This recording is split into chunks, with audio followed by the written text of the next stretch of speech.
tinggi si burung balam. Kurang kompak. Terbang tinggi si burung balam, memancing ikan di tepi telaga. Siapa nanti yang jawab salam, saya doakan semoga masuk surga. Tapi harus benar, karena banyak yang tidak benar. Contoh, Assalamualaikum, ntar dia jawab Kumsalam, itu nggak masuk surga. Harus ada alif lam. Assalamualaikum, jawabannya wa'alaikumus, pakai mus, bukan wa'alaikumsalam. Baik, biar sama-sama kita masuk surga, mari kita jawab secara benar. Assalamualaikum warahmatullahi wabarakatuh.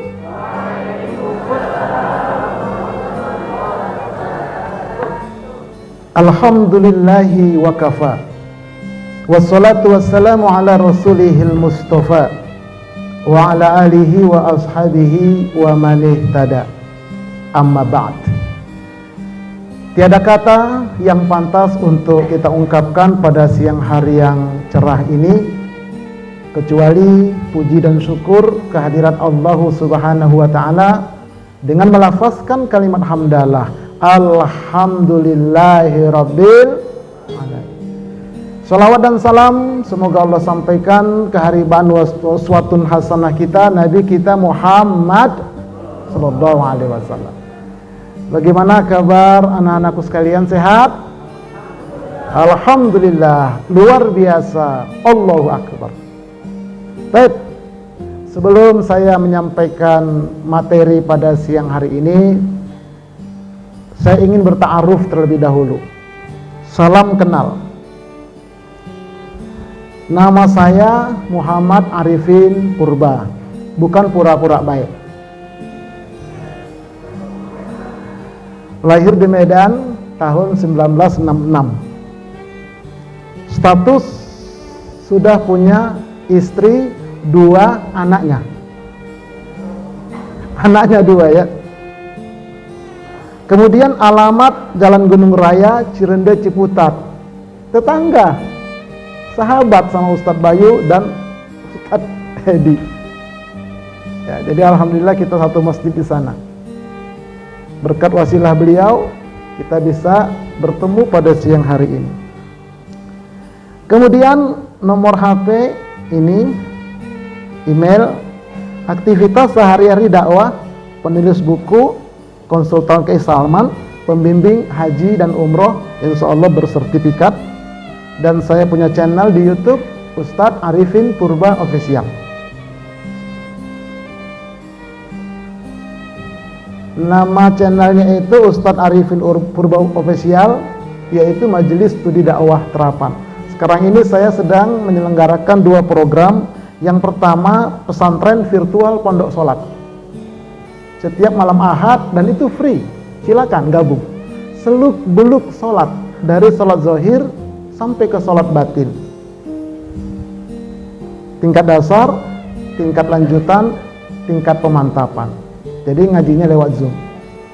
Yang kedua, menyelenggarakan haji plus atau haji khusus. Mau berangkat haji langsung silahkan. Mana tahu ada tetangga, saudara atau siapapun, insya Allah aman dan amanah. Ini informasi saja, bukan promosi.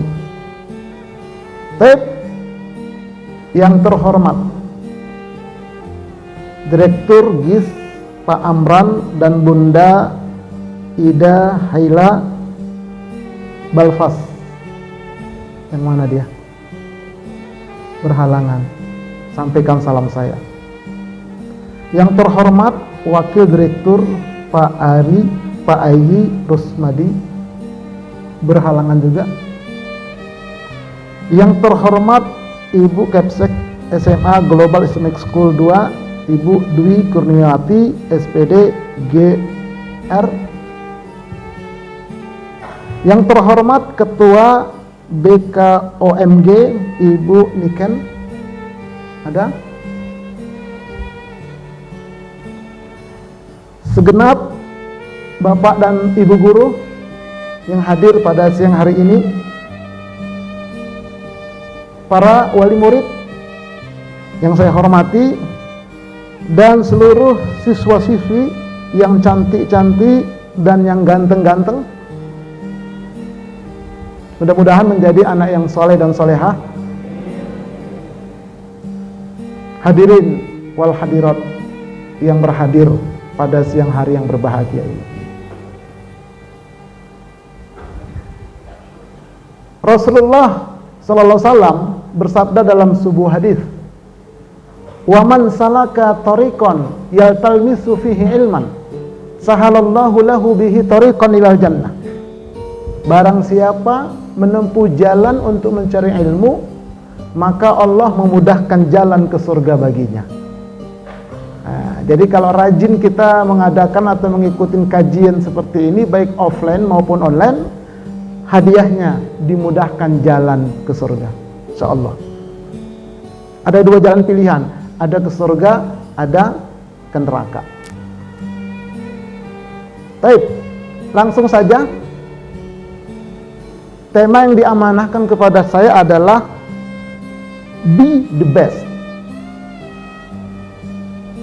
Akhlak before everything. Luar biasa tadi. MC bahasa Inggris, sambutan Ibu Kapsek bahasa Inggris. Untung saya tahu dikit-dikit. Tapi luar biasa. Is the best. Jadilah orang yang terbaik dengan mengedepankan akhlak dari yang lain. Inilah tema yang diamanahkan kepada saya. Jadilah orang yang terbaik, tapi mengedepankan akhlak dari yang lain. Bukan penampilan, bukan kekayaan, bukan ketenaran, tetapi akhlak. Kita akan menjadi orang yang terbaik. Oleh karena itu, ada suatu statement, adab dulu baru ilmu. Apalah artinya ilmunya tinggi tapi nggak punya adab? Nggak ada gunanya. Profesor doktor botak pitak kepalanya, nggak ada gunanya kalau nggak punya akhlak, kalau nggak punya adab. Betul atau betul adik-adik? Betul. Nah, oleh karena itu, ya, di akhir zaman ini kita lihat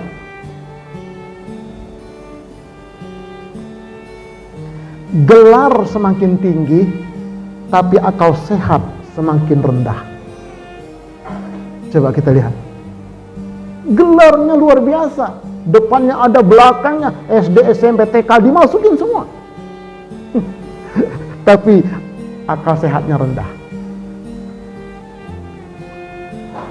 Traveling kemana-mana, tapi tidak kenal sama tetangga.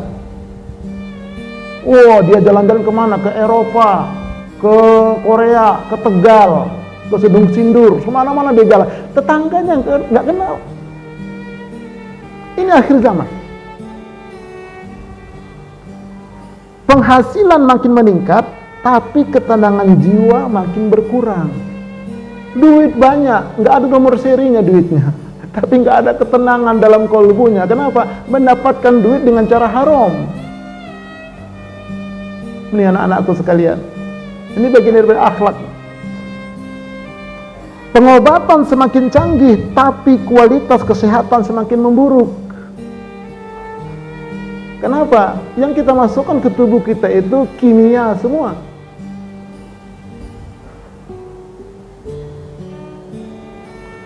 Pakai jam tangan mahal, tapi tidak pernah tepat waktu. Betul? Betul. Ada lagi Ustaz? Ada. Semakin banyak teman di dunia maya, tetapi tidak punya sahabat sejati di dunia nyata. Oh, followernya banyak, tapi nggak punya sahabat sejati. Padahal sahabat sejati itu yang akan menolong kita nanti di akhirat. Makanya Rasulullah punya sahabat banyak dia di dunia nyata. Ilmu semakin tersebar, tapi adab dan akhlak semakin lenyap. Ini akhir zaman. Belajar semakin mudah, tapi guru semakin tidak dihargai. Bahkan zaman sekarang ini, kalau zaman saya dulu, anak-anakku sekalian, kami takut sama guru. Jangankan melihat guru, melihat sepedanya guru, takutnya luar biasa. Ya Bu, ya dulu kita, zaman kita dulu ya. Tapi sekarang terbalik, guru takut sama murid. Di sini mah enggak, di sono, di Korea. Ini akhlak. Teknologi semakin canggih, tapi fitnah dan aib semakin tersebar. Iyalah, di-share, dipotong-potong. Ya Allah, ya Rabb. Sibuk mengatur waktu untuk berjumpa, tapi saat ketemu sibuk bermain HP. Nah, Ustadz kok kayaknya nyindir saya semua. Ustadz, ini bukan nyindir, cuman ngasih tahu inilah adab di akhir zaman yang harus kita perbaiki. Anak-anakku sekalian, Ustadz nanti boleh nggak minta materinya? Boleh, saya kasih nanti PDF-nya. Tapi kalau dalam bentuk gini nggak bakal kebaca di laptop yang lain, insya Allah, karena fontnya beda. Maka saya kasih PDF-nya nanti sama Ustadz bagi. Nah, sekarang kita lihat akhlak. Ya. Apa itu akhlak? Akhlak adalah sifat, tabiat, perangai, tingkah laku, dan kebiasaan yang tertanam di dalam diri seseorang yang dapat mengeluarkan perbuatan dengan mudah dan tanpa paksaan. Terkadang perbuatan baik, terkadang perbuatan buruk. Itulah akhlak. Makanya ada akhlak yang baik, ada akhlak yang buruk. Tergantung apa yang tertanam dalam dirinya. Kalau dalam dirinya tertanam tabiat yang buruk, maka akhlaknya akan buruk. Tapi kalau tertanam dalam jiwanya itu tabiat yang baik, maka akhlak yang lahir pun akan akhlak yang baik. Itulah akhlak. Jadi ada dua dia, baik, buruk. Nah, oleh karena itu kita diperintahkan meneladani Rasulullah sallallahu alaihi wasallam di dalam firman-Nya, A'udzubillahi minasyaitonir rajim. Laqad kana lakum fi Rasulillahi uswatun hasanah liman kana yarjullaha wal yawmal akhir wa dzakarallaha katsira. Artinya, sesungguhnya telah ada pada diri Rasulullah sallallahu alaihi wasallam suri teladan yang baik bagimu, yaitu bagi orang-orang yang mengharap rahmat Allah dan kedatangan hari kiamat, dan dia banyak menyebut Allah. Inilah dalil bahwa kita diperintahkan untuk mencontoh, menteladani Rasulullah sallallahu alaihi wasallam. Maksudnya apa, Ustaz? Ini dia maksudnya. Meneladani artinya mencocok-cocokkan apakah akhlak saya, apakah ibadah saya, apakah akidah saya, apakah gaya hidup saya sudah sesuai dengan Nabi sallallahu alaihi wasallam. Itulah meneladani, dicocok-cocokkan dia. Itu kewajiban kita atas perintah Allah ini. Terus, sosok Nabi Muhammad sallallahu alaihi wasallam adalah manusia yang paling baik akhlaknya. Disebutkan dalam hadis an Anasin qol kana Nabiyyu sallallahu alaihi wasallam ahsanan nasi khuluqa. Adalah Nabi itu manusia yang paling baik akhlaknya. Hadis riwayat Imam Bukhari, nomor hadis 5735, terbitan tahun 2009. Saya ambil langsung dari buku induknya. Jadi Nabi itu manusia paling baik akhlaknya. Makanya pantas dijadikan teladan. Bahkan Allah memuji Nabi, wa innaka la'ala khuluqin azim, dan sesungguhnya ke Muhammad memiliki akhlak yang agung. Dalam sebuah hadis, kana khuluquhul Quran. Aisyah ditanya, wahai Aisyah, bagaimana sih akhlak Nabi itu? Kata sahabat, Aisyah berkata, akhlak Nabi itu adalah akhlaknya yaitu Al-Quran itu sendiri. Makanya para ulama mengatakan Nabi itu adalah Al-Quran yang berjalan. Karena akhlak Nabi itu semua yang ada dalam Al-Quran. Nabi diutus untuk perbaikan akhlak. Innama bu'istu liutammima sholihal akhlak. Sesungguhnya aku diutus untuk menyempurnakan perbaikan akhlak. Oke. Nah, pertanyaannya sekarang anak-anakku sekalian, mengapa akhlak kaum muslimin semakin hari kok kelihatannya semakin buruk? Padahal ketika datang bulan Maulid, ayo kita meneladani akhlak Rasulullah. Nabi Muhammad itu adalah idolaku. Wah, semua begitu, ceramah-ceramah setiap bulan Maulid. Spanduknya besar. Ternyata itu semua sekedar slogan. Sekedar slogan. Kita pun bikin tema tadi itu, be the best, itu juga hati-hati. Makanya saya harus nyambung ini. Kalau nggak nyambung diketawain saya. Kita lihat. Nah, kenapa tidak ada perubahan? Karena tidak mengikuti Nabi cara merubah akhlak jahiliyah. Ada caranya. Bagaimana cara Nabi merubah akhlak jahiliyah ketika itu menjadi sahabat itu berakhlakul karimah,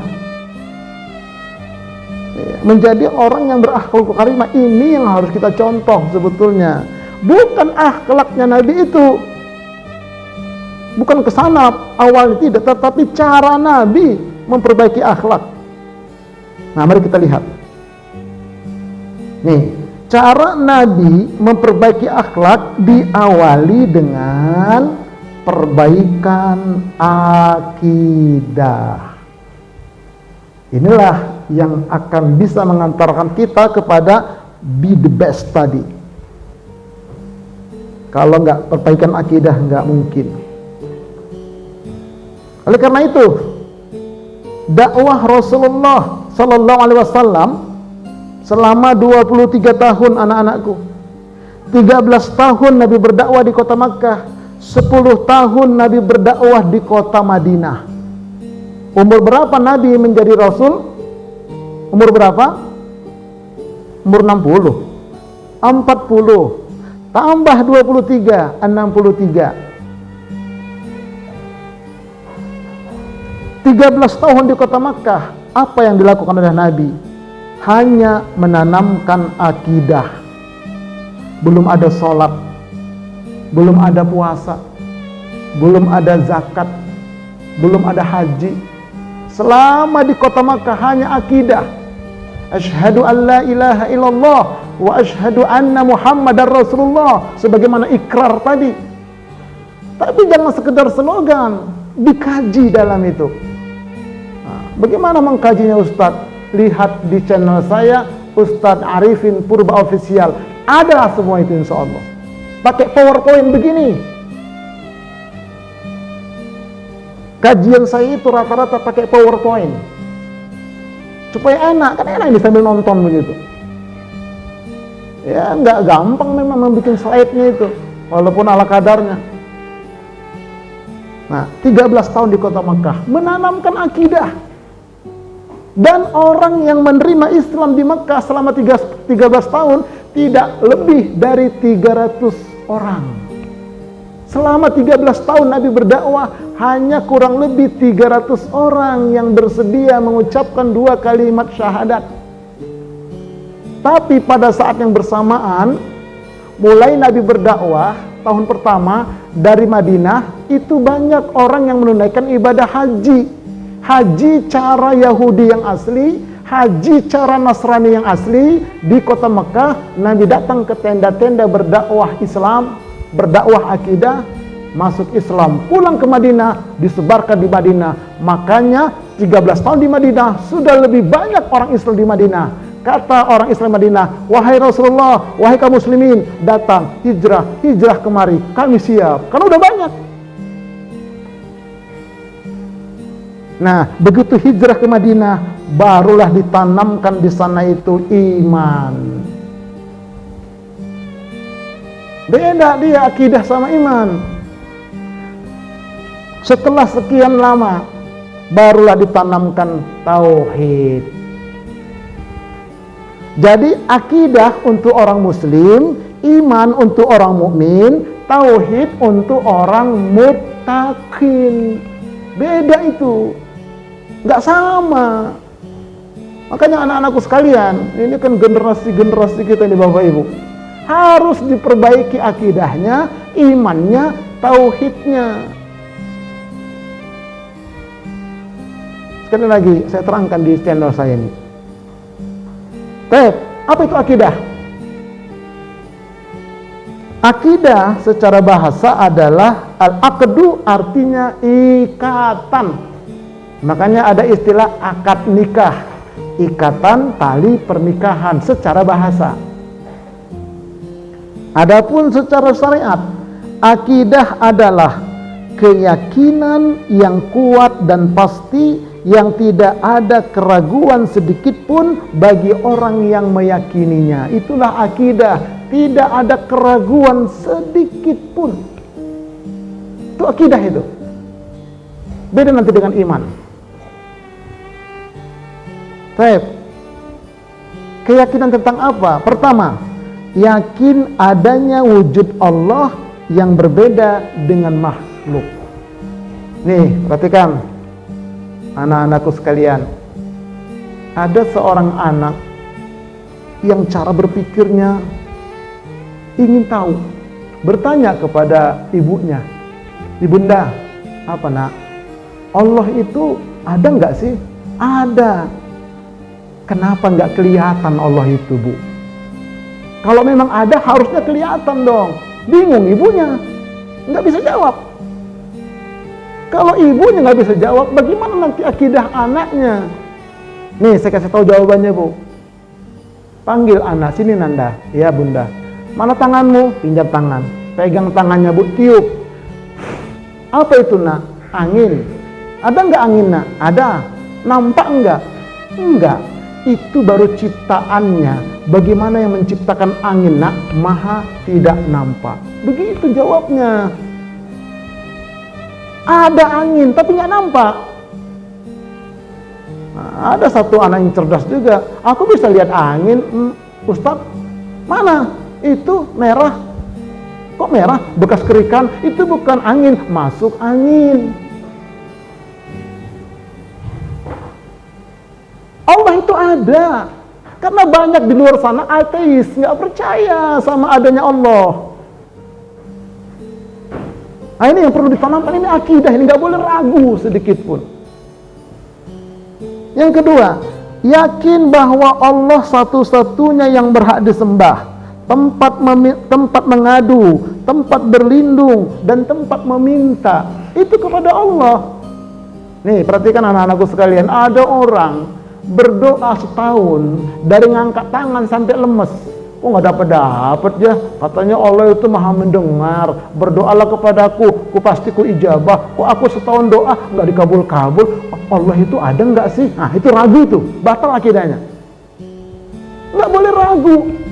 Karena kata Allah, "Ud'uni astajib lakum." Berdoa kepadaku pasti ku ijabah. Nah diterangkan dalam hadis, ijabahnya itu dengan 3 opsi. Yang pertama, ijabahnya itu cash and carry. Tapi jarang, nggak banyak itu. Kita minta langsung dikasih, nggak banyak. Yang kedua, kata Nabi, ditukar. Kita minta A, Allah kasih B, Allah kasih C. Allah kasih sehat, Allah kasih aman.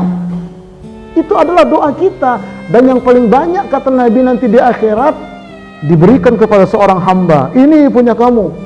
"Ya Allah, saya tidak pernah beramal seperti ini." "Dari mana ini?" "Ini adalah doa-doamu dulu di dunia yang belum ku berikan. Sekarang kukumpulkan nih untuk kamu semua." Apa kata hamba ini? "Ya Allah, kalau tahu aku begini, setiap hari aku berdoa." Yakin, nggak boleh ragu. Ini ditanya, "Pak, Bu, berangkat umroh yuk." "Aduh, nggak mungkin Ustadz." "Kenapa?" "Gaji saya sekian Ustadz, untuk biaya anak sekolah sekian, kontrakan sekian, mau kondangan, ada 5 surat undangan Ustadz." Mana mungkin saya umroh? Itu berarti nggak yakin sama Allah. Umroh, haji itu undangan Allah. Nggak boleh kita putus asa. Jangan diputus itu asa. Yakin kepada Allah. Diundang nanti oleh Allah.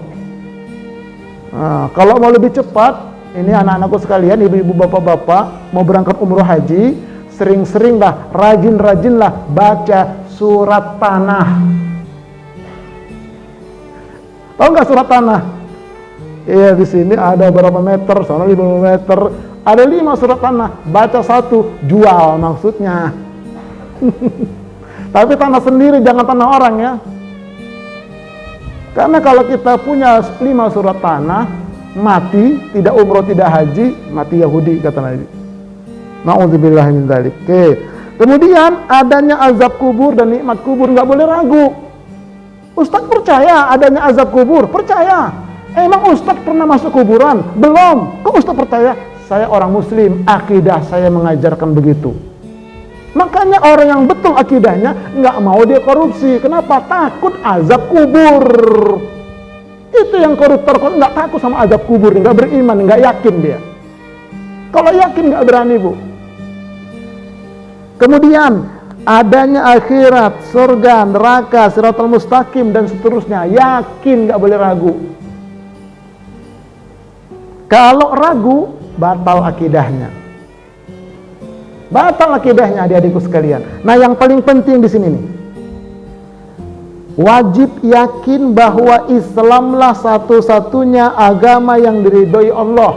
Innad dina indallahil Islam. Artinya, sesungguhnya agama yang diridhoi di sisi Allah hanya Islam. Nah, di luar sana ada yang begini. Jika beranggapan bahwa semua agama sama, semua agama benar, semua agama baik, batal akidahnya. Nggak boleh. Lalu agama lain bagaimana Ustadz? Kita katakan kepada mereka, lakum dinukum waliyadin. Udah, nggak boleh dicaci maki. Dan jangan terpengaruh semua agama sama, semua agama benar, semua agama baik. Kalau yakin begitu, batal akidahnya.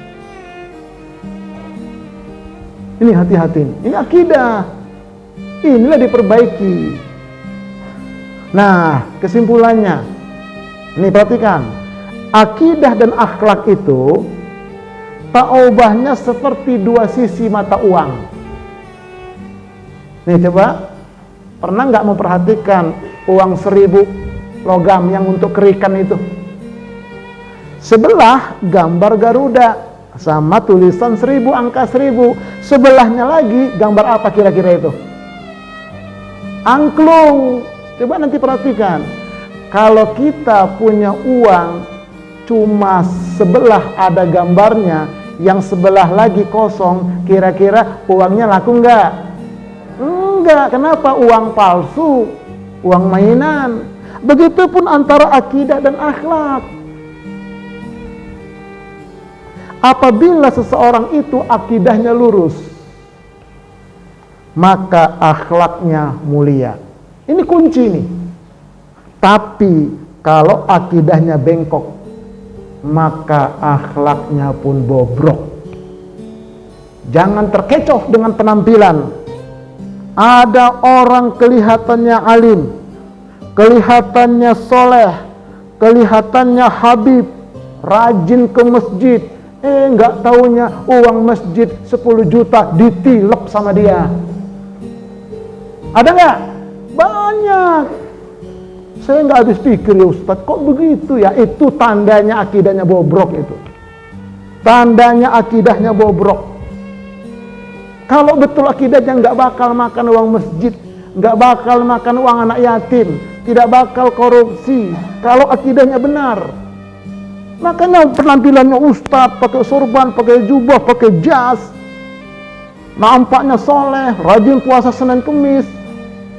Tapi akhlaknya buruk, tandanya akidahnya nggak bener. Itu kata kunci udah. Makanya perbaiki akidahmu, maka Allah akan memperbaiki akhlakmu.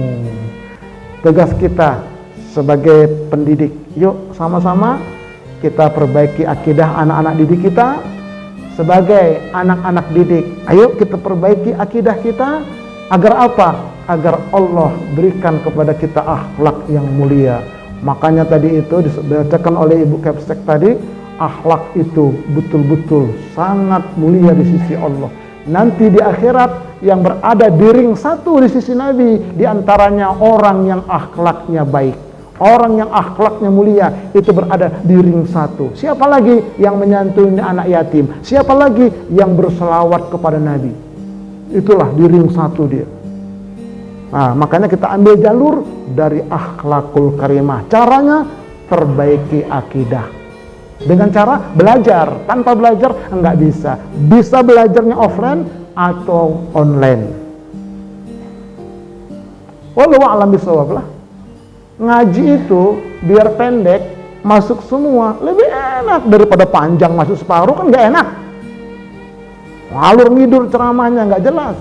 Ini pendek singkat udah.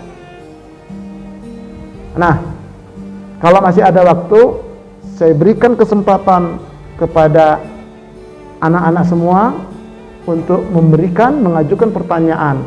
Satu dari ikhwan, satu dari akhwat. Hadiahnya umroh bagi yang mampu. Silakan. Iyalah, saya belum bisa kayak Ustaz Adi Hidayat, belum bisa. Silakan maju ke depan, nanti ada hadiahnya mungkin. Satu ikhwan, satu akhwat.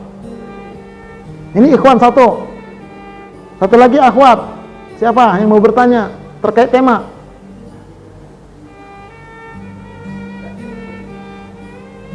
Silakan. Ada akhwatnya, mana? Jangan malu-malu.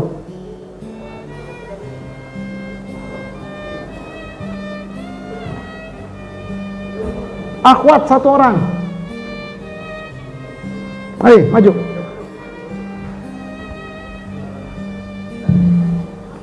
Sebutkan nama, kelas, cita-cita. Ya, nama, kelas, cita-cita. Assalamualaikum warahmatullahi wabarakatuh. Waalaikumsalam.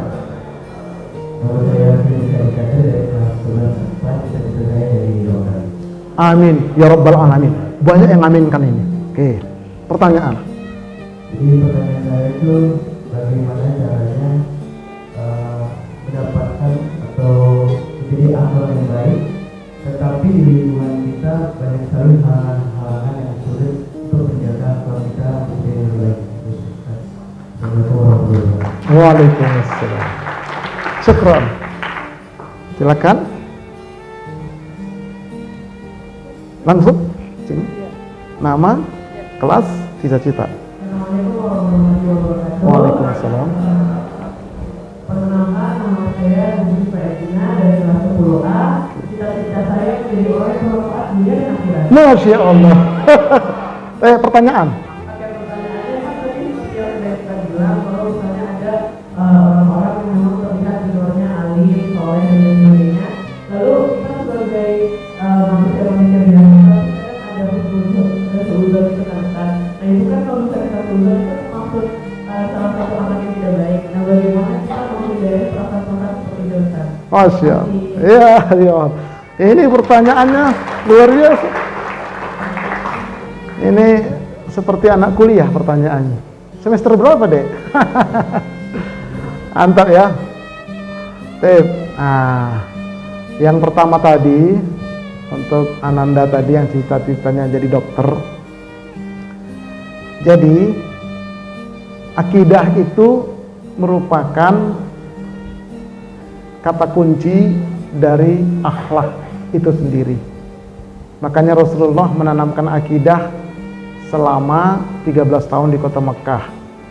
Nah, jadi bagaimana caranya agar akhlak kita itu baik sementara lingkungan kita itu nggak mendukung? Memang disebutkan dalam hadis, agama seseorang itu tergantung agama teman bergaulnya. Ya, agama seseorang itu tergantung agama teman bergaulnya. Tetapi meskipun kita berada di lingkungan yang nggak benar, kalau akidah kita lurus dan kuat, selalu kita berlindung kepada Allah, insya Allah aman. Niat kita apa? Niat kita ingin mewarnai, ingin mendakwahi. Jangan ditinggalkan, nggak boleh. Tetap kita dakwahi, tapi kita ada batas. Misalnya sudah waktu sholat, ya maaf bro, gue off dulu ya. Habis itu bahasa gaulnya kan. Kenapa? Enggak, sebentar doang. Kita sholat dulu, kita tunjukkan. Nanti kata dia, soalim loh. Enggak, ini mah kewajiban saya sebagai seorang muslim gitu. Tapi jangan ngajak, nggak boleh ngajak. Tunjukkan dengan dakwah bilhal, dengan perbuatan. Begitu Rasulullah. Kadang-kadang ada Nabi itu dakwanya bilisan, kadang-kadang dakwah bilhal. Dakwah bilhal itu di zaman Nabi itu luar biasa. Rasulullah itu ada seorang Yahudi yang buta di pinggiran kota Madinah, nggak ada orang yang peduli sama dia. Tapi Nabi datang membawakan makanan. Hampir beberapa hari kemudian disuapin. Nggak berapa lama, akhirnya Nabi meninggal. Nabi meninggal, orang ini mencari-cari, mana itu yang sering nyuapin saya. Nah kemudian Abu Bakar nanya sama anaknya, Aisyah, wahai anakku, engkau kan istrinya Rasulullah. Iya. Tentu tahu dong kok akhlak Nabi, perbuatan Nabi. Ya, kira-kira apa yang belum pernah ayah contoh? Ada satu, apa itu? Ngasih makan orang Yahudi. Datang Abu Bakar, siapa kamu? Yang biasa. Oh enggak, dari wanginya. Ya, enggak katanya, dari wanginya enggak. Dari caranya enggak. Akhirnya didesak terus. Nah, ternyata betul. Kau betul, aku bukan yang biasa. Kemana yang biasa? Sudah meninggal. Meninggal. Kalaupun ada nabi, dialah yang pantas jadi nabi. Apa kata Abu Bakar? Dia itulah nabi itu. Masuk Islam langsung orang Yahudi buta ini. Kenapa? Akhlak perbuatan nabi. Nah jadi kalau kita berada di lingkup seperti itu, tunjukkan akidah kita kuat, tunjukkan perilaku kita. Tapi jangan ngajak, jangan menjas, jangan menilai orang, nggak boleh. Itu satu. Yang kedua, untuk Ananda Putri tadi, ya, ingin menjadi orang yang solehah. Terus tadi, agak lupa saya tadi pertanyaannya. Ya? Oh, seuzon. Nih, saya kasih tahu contoh.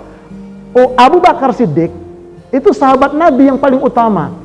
Akidahnya, imannya, tauhidnya ditimbang, ditambah dengan akidah kaum muslimin semua di muka bumi ini sama Abu Bakar, setengahnya Abu Bakar, setengahnya itu kaum muslimin semua. Begitu luar biasanya akidah Abu Bakar.